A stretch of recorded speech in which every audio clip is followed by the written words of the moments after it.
Step in my dojo, you step in my dojo, you step in my. It's weekly download time. It's weekly download time. It's weekly download time. It's weekly download time. It's weekly download time. And now we're going to learn some stuff. Oh yeah, welcome back. It's time for the weekly download. Yes, yes, yes. And this week on the weekly download, we're going to be covering an incredibly essential subject. We're going to be covering something that every producer straight up needs to understand, and that is compression. Okay, so we might get into some of the more esoteric compression types later, but I think I'm probably going to want to do like other classes on compression. But this class is just going to serve as just understanding what compression is, why you would use it, and some of the sorts of things that you can do with compression on individual tracks and stuff. I might go later. We might cover a bit of multiband compression and parallel compression and stuff like that. But I want to just start with just the basics, because you can never be too good at the basics, and you can never have too good an understanding of the basics. Because like the fundamentals, they're called fundamental because it's a bottomless well. The more energy you put into studying the fundamentals and the better of a grasp you have of the fundamentals, the more you're going to get back. When I was putting together my mixing course, I watched, just binge watched every tutorial on compression that I could, and did all these different compressor shootouts and stuff. And I actually, when I was putting together that mixing course, I learned tons of new stuff about the basics that have really given me a better understanding of compression. Even though I've been using compression for like 20 years, putting that extra effort into going back to the basics and studying, I have found incredibly rewarding in the past few months. And I feel as though the mix downs that I have been doing for my new album are by far my best mix downs, and a good deal of that is because of the extra effort that I put into studying compression. So one of the things that I encountered was this really incredible test that I'm going to show you how to do, so that you'll be able to do this test, and then you can go dissect all of the different compressors that you have in your arsenal using this test, and you'll get just such a deeper understanding of compression from doing this test. Okay, so before we do the test and before we get into all that, let's just talk a little bit about what compression is and why you would use compression in a mix. Okay, so properly understood, compression is volume shaping. Okay, you're controlling the shape of the volume of the sound over time. And usually the objective of this control is to make your mix sound more even, more consistent, more clear, and more comfortable to listen to. It should sound like you don't really have to squint your ears to hear anything in the mix. It should just feel like everything is naturally in its right place, and everything is just feeling good and easy to listen to, easy to understand, and it just makes sense without any effort on the part of the listener, right? So really what you're doing with compression is you're taking an uneven signal typically and making it more even, but you can also use compression to take something that is flat and making it more spiky. Okay, so I'm going to show you how to do both of those things. All right. So without further ado, let's go into Ableton, and we will learn about the compressor test, and then we're going to learn about different compressor types, and then we're going to run the test with some different types of compressors and talk about why you would use different types of compression and what sorts of purposes you would use them for. Okay. All right. So I'm going to start screen sharing, and we'll go in. All right. So I'm going to open up Ableton, and we're going to start out with the compressor test. Okay, so now normally when when you are learning about different compressors, like here, if you go here, if you just start Google like audio compression, yeah, normally when you go look up compression, you get these normal looking audio waveforms, and then what it tells you, it's kind of hard to understand, like, what does this mean? What does all this dipping mean? What's going on? And that's because you're looking at a normal audio waveform. And when I was researching compression, I found this incredible compressor test where instead of using a normal audio waveform, you create a very artificial bricked waveform where you have audio that's at one very rigid level followed by another rigid level, and then you can really visually see how the compressor is behaving, because you're using a piece of audio that is just like really artificial looking, and it has like no dynamics, and it's really artificial looking where it's like blocky. So I'm going to show you how to make the audio block first, because when you usually end up putting the details first, you end up ignoring the big picture, getting stuck in a loop, and eventually you say, this doesn't sound like my hero. You give up and you start over. This happens all the time. If it's happening to you, don't worry about it. You're not bad if this is happening to you. This is a normal part of making music. Every producer has to go through this stage. Understanding how these three forces, mixing, composition, and sound design, come together is absolutely vital to making your music sound loud and clear and well mixed.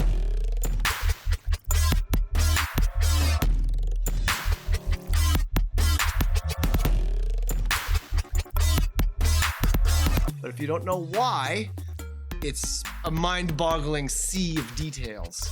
So if you want to know why to do what when you're composing the mix, you should check out my course, Composing the Mix. Of audio that is just like really artificial looking, and it has like no dynamics, and it's really artificial looking where it's like blocky. So I'm going to show you how to make the audio block first, because when you use an audio block instead of a natural waveform like a vocal or drums or whatever, it just makes it way easier to understand.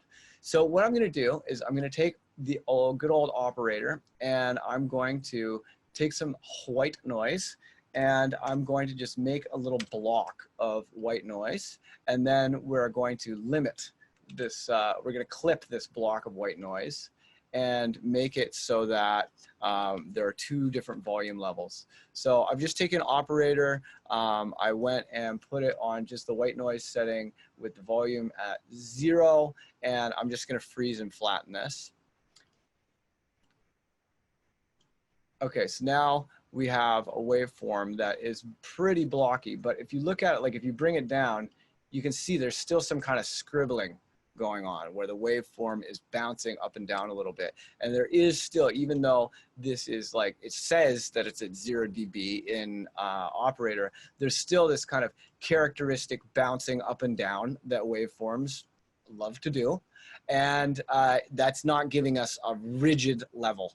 So what I'm going to do is I'm going to take this waveform and I'm going to clip it. So I'm going to put it up 6 dB. So it's now vastly exceeding the level that you would typically use, and it's probably not going to sound that great. And I'm going to resample it through the master, and I'll call this Compressor Test. And now when I sample this using the resampling feature, you're going to see that I get a very hardcore kind of clipped block, because I'm running it through the master, and when it exceeds 0 dB on the master, it's just going to be cut off so that it's that level no matter what. Okay, so I'm going to do that now. Okay, so now if we look at, now I can delete operator, and now if we look at this new waveform, you can see when I bring this down, now we have a very artificial looking waveform. Like you never normally would get a waveform that has like no dynamics whatsoever, right? So now if I take this waveform and I'm going to put it at I'll put it at 0, and then I'm going to put a cut here halfway through this bar, and then I'm going to put this at -12, and then I'm going to make an, yeah, -12, or yeah, -12 is probably, maybe that's too much. I'll do -6. So we have a difference of 6 dB between those. So I have 0 dB here and minus 6 dB here, and then I'm going to resample it again. Okay, and I'm going to resample it through the master. So now we'll get this really artificial block with 2 different levels, and this block is going to unlock the ability to really test and see what's going on. Okay, so now we have the block, and this is the waveform that we're looking for. Okay, so now we have 2 levels, and you can see here that there's no wiggle room whatsoever in these 2 levels. So I'll set this to like -3. So now we've got -3 here and -9 here. And then when we put in the compressor, if I resample it again, then we'll be able to see. We'll be able to see exactly what the compressor is doing. So the first thing, I'm going to use the Ableton compressor because there's nothing wrong with the Ableton compressor. The Ableton compressor is a fantastic compressor. It's designed to be as transparent as possible, as clean as possible, to just not have too much coloration in the sound, because compressors can also be used to saturate, and we're going to get into that later. But the Ableton compressor is a great compressor, and it's a VCA compressor. A VCA is voltage controlled amplitude. So amplitude is a measure of the volume of the signal, and voltage control just means there's some kind of an electronic circuit that is controlling the amplitude. So now if we know that this is -3 and this is -6, or this is -9, if I set the threshold here to -6, that's going to mean that this portion of the block is going to be above -6. So that means that this portion of the signal is going to be compressed. And then when the compressor drops below the threshold, this portion should be uncompressed, okay, in theory, right? So what a compressor is doing is it is compressing the volume level of the sound. That means that it's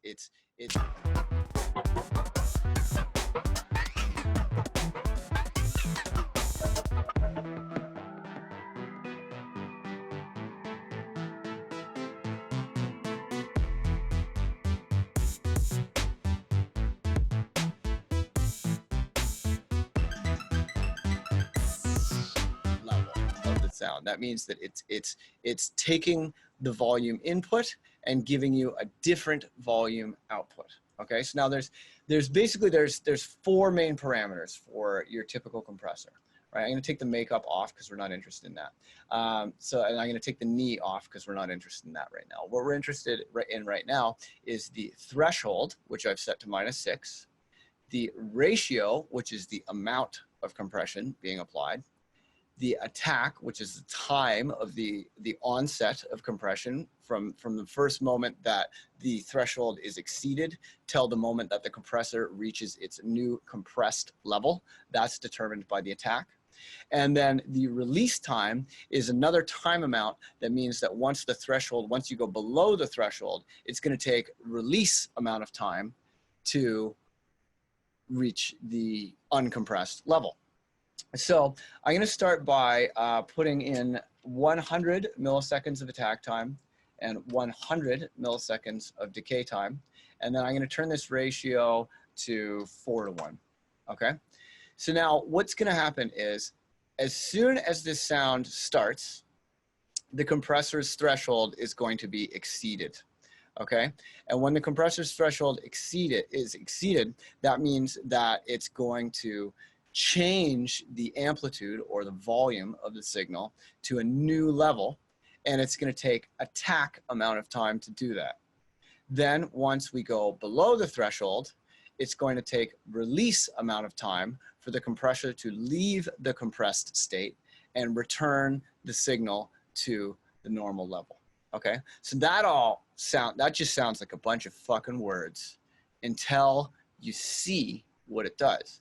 And because we've made this really artificial looking blocky waveform, we're going to be able to very easily see exactly what the compressor is doing. Okay, so if you haven't seen this before, get ready, because this is going to make it so you understand compression forever.